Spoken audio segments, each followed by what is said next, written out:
Giannis has the argument. I'm good. I'm good when you make an argument for Giannis. You're missing the point. My point is that you're going to the Jokic argument is that he's supposed to be malleable enough offensively because of his skill set to overcome said defenses. What I've also heard you say is that Jokic is scheme proof. He solved basketball. You said that. When you have all-time great basketball players like Kevin Durant coming out saying things like what he just said about defense and stuff like that, you got to expect that from people now. You know what I'm saying? They're going to say, well, Kevin Durant said you don't got to play defense, even though that's not what KD said.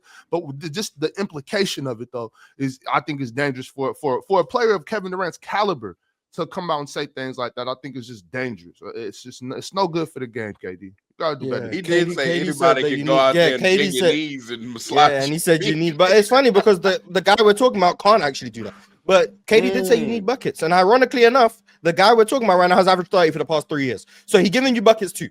So I don't know what it is with Giannis Antetokounmpo. Maybe his game ain't pretty enough for you guys. But this is a guy who scores the ball at will, regular season and playoffs, creates some of the most wide open threes for his teammates in the NBA. Sure. But because he doesn't do it with no look passes or something, I guess it doesn't mean anything. And he's also able to play defense at a higher level than number 15 could ever dream of. But you guys don't care about defense, and it's cool. You guys show time and time again. Well, so then you got to start parsing stuff out though. Then that's what I'm saying. We got to go deeper into conversations like that. Pass things out. Okay, let's pass things out. Sure. Come on, let's do it.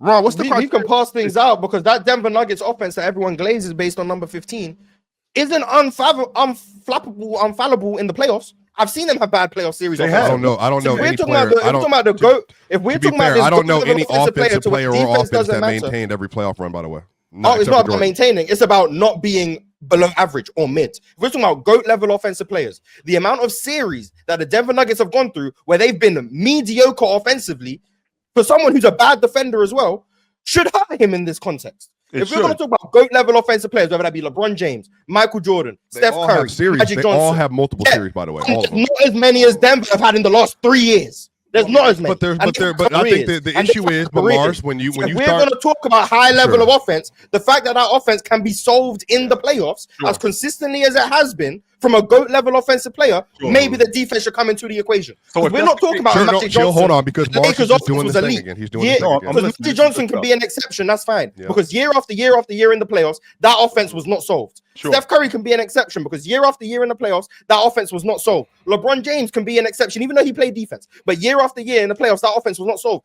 Even Steve Nash, whether you like it or not, people didn't solve that Suns offense. But when it comes to the Denver Nuggets, you can find multiple series in which this elite level, top 5 offense, top 3 offense is performing at mediocre levels. Meanwhile, the guy is bad on defense too. So if he's not providing all-time great offensive value in consistent series, and he's not providing defensive value in consistent series, why is this offense transcendent enough to where he's just better than the guy who's been averaging 30 year in, year out, being one of the most efficient scorers of all time? You guys claim to value rim pressure. Meanwhile, this guy is maybe the greatest rim pressure athlete we've ever seen, one of the greatest transition players we've ever seen. By the way, who would have thought transition is the most efficient form of offense, by the way? So maybe having one of the greatest transition players of all time is actually beneficial to your offense. Who knows? I don't know. Maybe. But apparently that means nothing, not to mention being one of the better defenders in the sport. We always say Giannis is declined on defense. Giannis is overrated on defense. Whether we like it or not, he's still one of the 20 best defenders in the sport.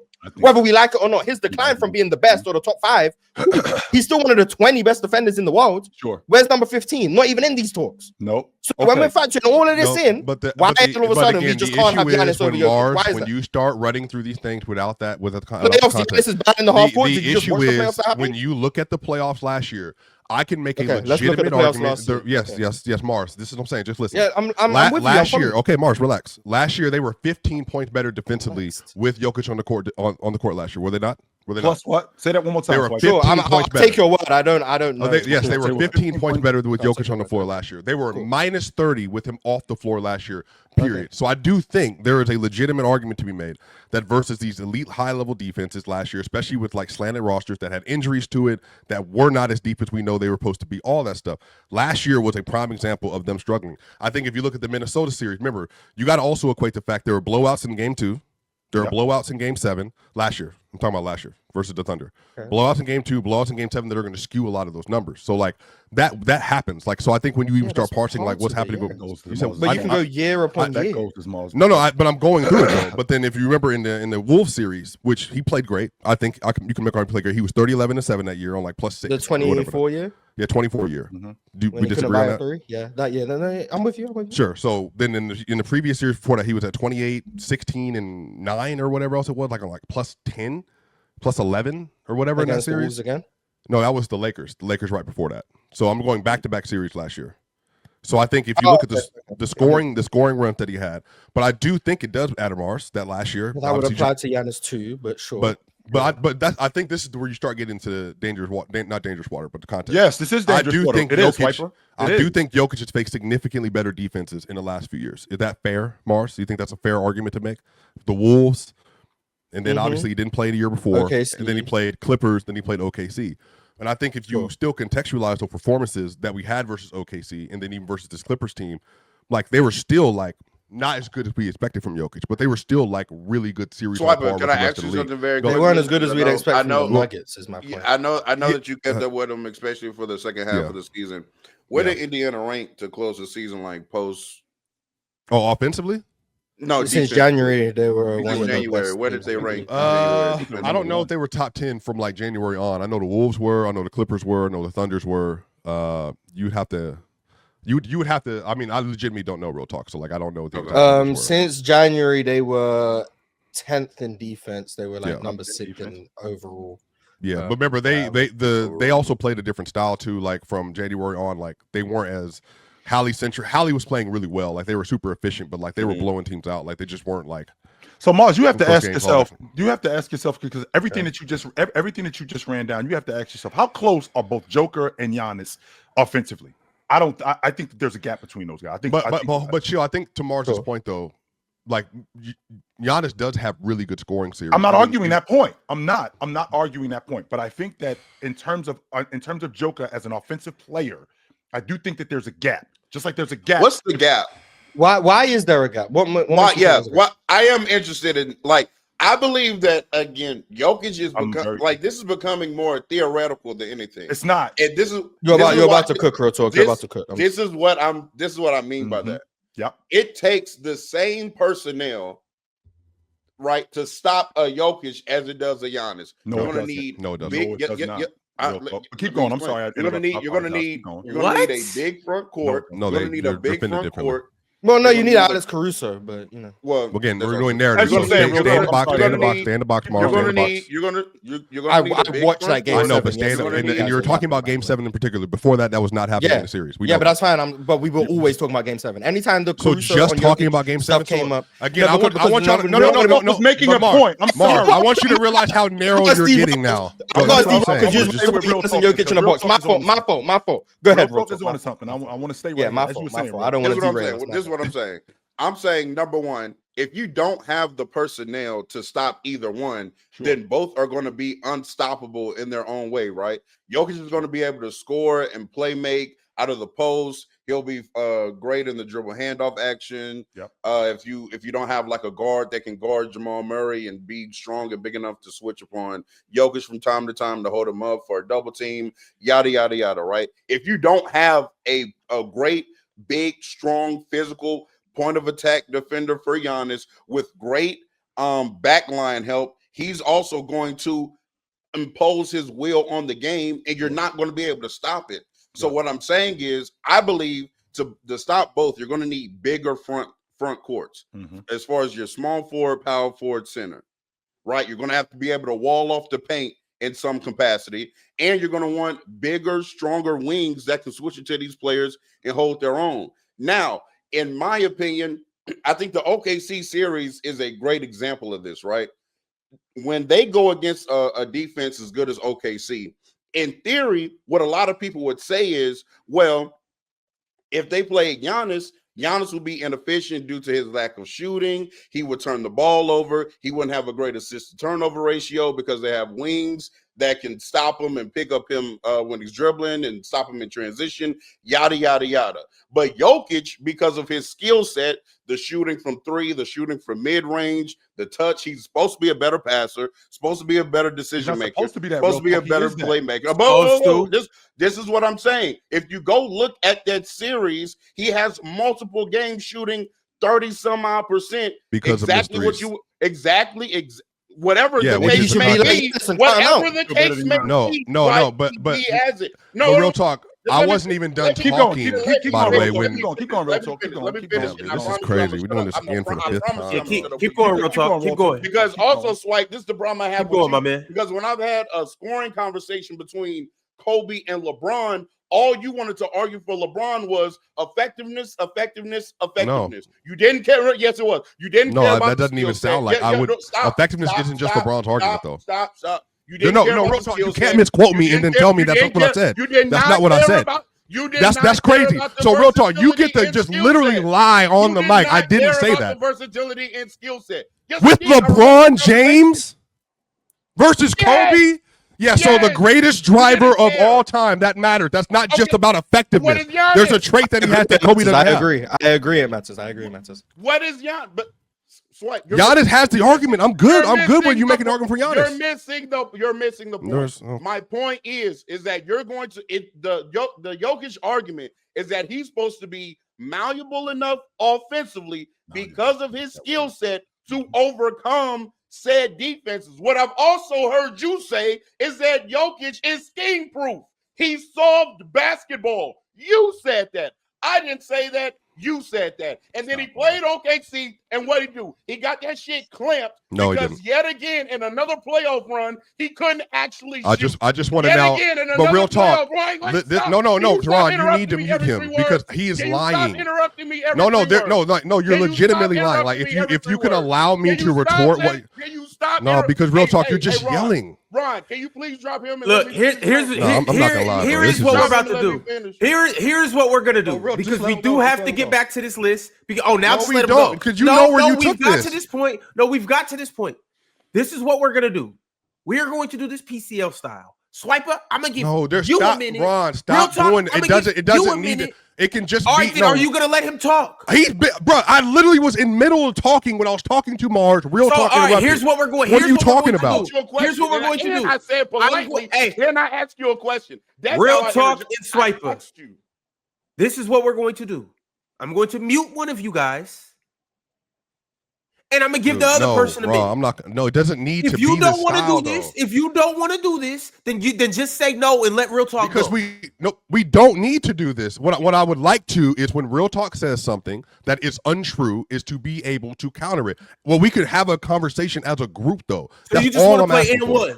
You don't want to play. You don't want to have a structured debate. Can I at least finish? Can you finish your point, Real Talk? Because that's where I'm at. And then, yes, can you finish his point, please? Shut up and let you respond. As you were saying, Real Talk. As you were saying, sir. What I'm saying is, Jokic is supposed to have all of this offensive skill to counteract the fact that OKC does have an elite, versatile defense. That's what you said when you said he is scheme proof because of his offensive skill set. Mm-hmm. However, in actuality, when he did play against OKC, the flaws showed up. He yet again could not shoot from the outside. He yet again, I remember, Mars, do you remember these days where he would bring up Joel Embiid's assist to turnover ratio? Yes. I remember those days. I do too. I do. Tell me about the assist to turnover ratio for Jokic in the OKC series.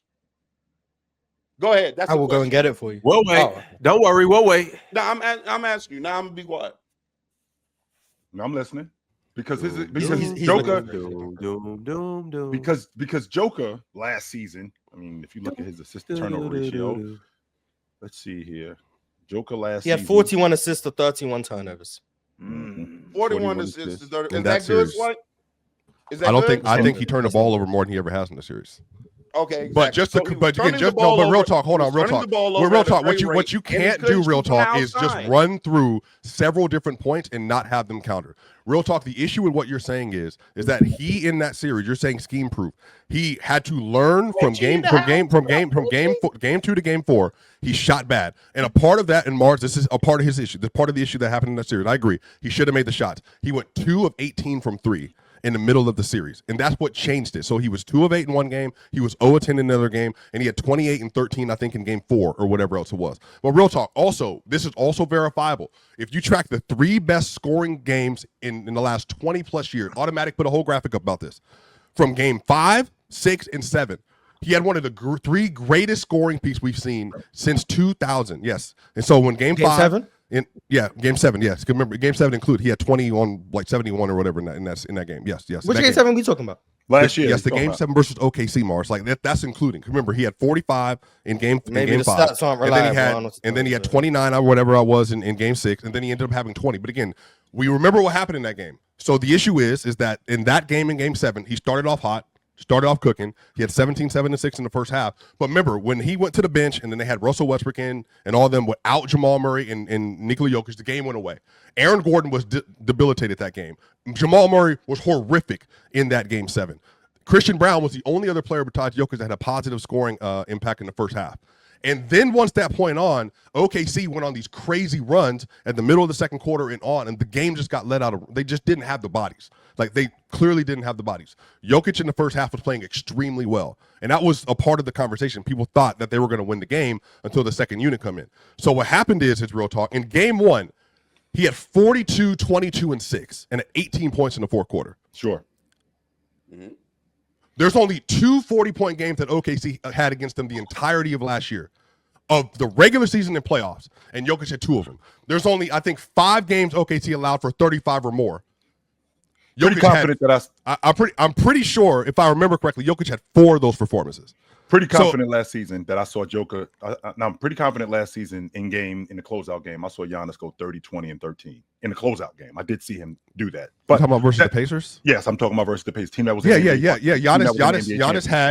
is now, by the way, just for context, one of 4 players ever to have a 30, 20, 10 game in the playoffs. It's Kareem, it's Wilt, and Jokic. And Jokic has 3 20-10 games in the playoffs in his career, which is an NBA record. That's the list that Giannis joined. I just think you gotta let me respond to real talk. Sure. So the issue is that even in that series, I do think Jokic did not shoot well from games 2 through 4, in particular because of the 3-point shots. So that's why people were so, including me, disappointed in how the performances went.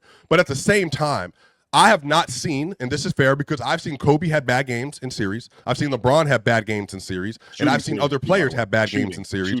And their elite performances get brought up more than anything else. Jordan in the 63 game versus the Boston Celtics, for one. That game gets brought up more than any other game in that series. He was bad the following game. Like, literally bad the following game. It never gets brought up.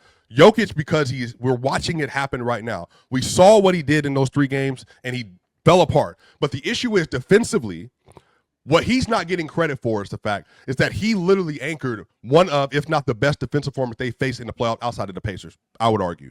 And it does matter in the fact that he had his best probably defensive run he's had since 2023 in that series. So and I do think it matters. Better defensively. Yes. At this point, hold on, I'm not done. Real talk. Again, no, you can't do that. You're right. You can't do that. At this point, he does have to get credit for what he did defensively last year versus the Clippers and the Thunder. I think it is wholly disingenuous to say you don't expect. You're literally saying he can't defend. And then when he what does, are you looking for from Joker? He's not Olajuwon. Defense. That's what I'm saying. But when I talk, that's what I'm saying. But do you understand what I'm saying? When I talk, I'm trolling when I'm talking about the defense. It's not, but literally you can. But this is not. But no, but this is the issue, y'all. This is the issue with how y'all do this. This is the issue with how y'all do this. How do we do it? Because what you're not giving, you can't say on one hand he never plays defense, and then when he does play defense, don't give him credit for having good defensive series. Those two things can't both exist. You also can't use the fact that he's now participating defensively. Participating? As an excuse for him being able to drop off offensively as the player participating relative to his regular season self. No, but this is another thing. Real talk that this is another thing that needs to be course corrected. In that series, they were a minus 900 going into the series to win the series. Minus 900. That would be the largest deficit. I'm not real talk. Let me finish. But that's what I'm saying. Like we don't want to really do debates here because you're just. I'm not cutting you off. Go ahead, dog. That's what I'm saying. You always tell me. You always tell me. Don't go off of other people's opinions about what you think. I don't care. Wait. I don't care that they were minus 900. Yeah, but I still need to give context to the series. I know you picked them to win the series, so I don't care about. And there still needs to be context given to the series. So when you can just hush, please. The issue is they went into the series at a deficit. Michael Porter Jr. was disabled. He averaged 7 points a game on 20% shooting in that series. 20%. 20%. I know. And then the problem is Jamal Murray also didn't play up to expectation as a lead guard consistently enough in the series. And in particular, when Jokic, and this is the problem, he should get the thing, especially in game 3 and 4. In game 4, had he shot better, they would have won the game. But the problem is when you get to game 5, he went 17 of 25, including turnaround threes over Chet Holmgren, 15 points in the fourth quarter, and he was walking down the entire OKC roster. And in the fourth quarter, just for the context, this is how many points the Denver Nuggets scored outside of Nikola Jokic in the fourth quarter. 0. Jokic was going to a one-man war versus, for many people, the best defense since 2000. That's what happened. No, Mark, there's no looking around. That's literally what happened. You can't say that. Sniper, you can't say a one-man war when they playing 4-on-5 on defense, even though you want to really come say on, that. This is what I'm saying. No, because this is what I'm saying. This conversation is the reason why these conversations are disingenuous. It's because none of you, Jordan, Jordan, first off, you got to stay out of it. This is me real talk anyway. The issue is defensively, you can't say that he was bad defensively in that series or he was not participating or he was 4-on-5 because that's legitimately not what happened. They literally were funneling everything to. We watched the same series? In the Thunder series, he had a good defensive series. Yes. I disagree with you. Okay, that's what I'm saying. There's no conversation. So put Giannis too. I mean, literally, there's no conversation to have. No, but Mars, the reason why this is disingenuous. There's no way to have this conversation, bro. This is you can put the cherry on top, Mars, and then we got you get to outright lie on how people play because of how it looks. That's what's crazy. No, hold on, Mars. The same thing you say about Giannis. That people don't want to give it credit because of how it looks. It's the literal same thing for what's happening defensively in these series for Jokic. In 2023, they had the third best defense in the NBA playoff. Jordan, did he have a good defensive playoff in 2023? Did he play defense in 2023? You don't remember. Exactly. But last year, when they played a very good defensive series versus the Thunder and versus the Clippers, when, real talk, as you've asked, and I've had that, in the regular season, teams shot great against him at the rim in the regular season. Go to the playoff, they shot negative efficiency, -4 going in game 7 with him at the rim in the NBA playoffs. I'm looking at the game. I'm looking at the game too. This is what I'm saying. This is so dumb. No, it's not dumb. This is crazy. Watch Jokic get stop with the eye test shit, man. Stop this shit. Now stop with the eye test. Yeah, how dare you use your eyes? Hey, chill. I ain't gonna lie. Swiper got some type of voodoo on you. No, he doesn't. No, Swiper got some type of voodoo on you. He is clear as day now. Stick your head all you want. I'm sick of you dudes with this eye test shit. There's plenty of people in the penitentiary and we're wrong because of what they said they saw. I'm sick of you. So we wrong now? I'm tired of this shit. What did you see from Jokic defense? Okay. Hold on. Let you get this off. What did you see from Jokic on defense? What type of defense did you see? I care about defensive rebounding. I care about stopping plays. Jokic is one of the best defensive rebounders in NBA history. Okay, but who did he stop? I'm sorry that he can't slow down. One of the a big. I'm sorry that he did. No, that's not. But chill. But no, that's not true. Again, chill. Because chill. Hold on. Yes, I got it. Jordan, for example, do you know? And you don't care because you're going to say eye test. It doesn't matter. I don't remember this. In 2023, do you know Anthony Davis shot 40%? Why are we talking about 23? I'm talking about 25. Because you okay. This last year, he had to guard Zubac. He had to guard Hart. He had to guard Chet. Okay, how did they score versus him in the series? Any of them? I mean, I get what you're trying to get at. No, I'm asking you. Let's talk about what he did in pick and roll. Let's talk about when the guards was getting. No, Jordan. This is the problem. They played down the because down the stretch of the Clippers series, they played great pick and roll defense on Harden. They did. That's one of the reasons why Harden started struggling. There's no Jordan. There's no switching. Jordan, I'm not switching. I'm talking about 2025. The reason why, I'm talking about 2025. He played great defense versus Zubac. Win the series, especially after game one. James Harden. What? Zubac. You can't just say that. I'm going to the pick and roll now. I'm going to the pick and roll now. Because when somebody slowed Joker down, that dude individually was awesome. But when Joker on defense, if he can't slow down everybody else, Joker suck on defense. Actually, Chill, it's quite the opposite. It is quite the opposite when we get up here. Anthony Davis shot 40% versus Jokic, by the way, in 23 run. But does that matter? When we're talking about a player like Anthony Davis, he'll sit up here and say, no, Jokic shot 50-some-odd% against AD, and AD wasn't giving it back, or yada, yada, yada. What? Meanwhile, in 2024, because Swipe was been to bring up AD in 23 when AD was up. AD had his best shooting series in 24, yes. Yeah, Swipe. He shot 70% from mid-range. No, real talk. Your best bag is yelling and then ignoring contact. Anthony Davis shot 70% from mid-range damn near in that series. Fellas, we can't yell over each other. Let's have a civilized argument. Let's have a civilized debate. No, but there is no civilized debate here, though. They're intentionally you're intentionally either lying or being disingenuous about last year, because I'm telling you what the numbers say, and I'm telling you what the eye test say. 25. No, because Jordan, you said they play 4 on 5, and I just gave you I just gave you a direct contradiction to what you just said. Before we move on, Mars, you can put the cherry on top of this whole debate. What would you like to say? Yeah, I have a few things, and it'll be quick. One, can we please not cut Mars off? Can we let him? I think Jokic's defense was fine in the playoffs. I'll start with that. I also think that bringing up when Anthony Davis was absolutely cooking Jokic in 24 is disingenuous to say, yeah, he shot 7% from mid-range. Yeah, that's part of it. Yeah. But to be fair, he hit more jumpers in that series than normal. Yeah. If the guy's cooking, normally he's going to be extremely efficient. The fact of the matter is, Jokic was guarding him, and I think Davis averages like 35. That's correct. No, he didn't average 35. Okay.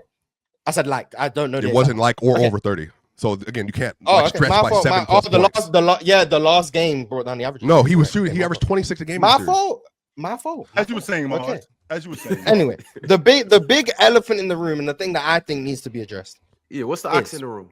When it comes to Jokic being the best in the world, peaking at top 10 all-time levels, all of that, the case is transcendent offense outweighs defense to the degree that Jokic can be average or slightly below average, and it doesn't matter in the context. So now, when we are talking about Jokic playoff performance, if the offense is not transcendent, the fact that the defense was serviceable means he is not playing at transcendent levels. The fact that the defense is passable, the fact that, the fact that the defense is good, based on everything we've heard about Jokic for the last 4 years, it's based on his offensive production being so elite, so scheme-proof, so unstoppable, that the defense wasn't that important. You can't then flip it and say, well, yeah, he didn't produce the transcendent offense we talk about, but he wasn't bad on defense, therefore he's still this guy. No, because the whole argument for Jokic for years has been based on the offense being this transcendent. The fact of the matter is, if you go through the playoffs in 2025, this past postseason, the Nuggets ranked, where did they rank in offense? I want to make sure I get this absolutely right. They were 11th out of the 16 teams in offense. In 2024, where did they rank in offense? They were 10th out of the 16 teams in offense. The only time the Nuggets have been in the Jokic prime era. With Jokic on the floor, or are you saying as a team? Oh, if you want to go with Jokic on the floor, I actually did look up. Because that matters. Because the team, because the context is they were injured this season. They were literally injured this season, and Jamal Murray was injured in 2024. I don't understand why that's not part of the conversation. No, that's fine. That's fine. Okay, so as I was saying, I'll finish what the team offense was, and then I'll go to the with Jokic on the floor. As you were saying, okay. So in 2023, that is the only time they've had an elite offense in the Jokic MVP era. It also happened to coincide when Jamal Murray played at a top 10 NBA level. That coincidental? Yeah, I don't know. He needed a guard. I agree.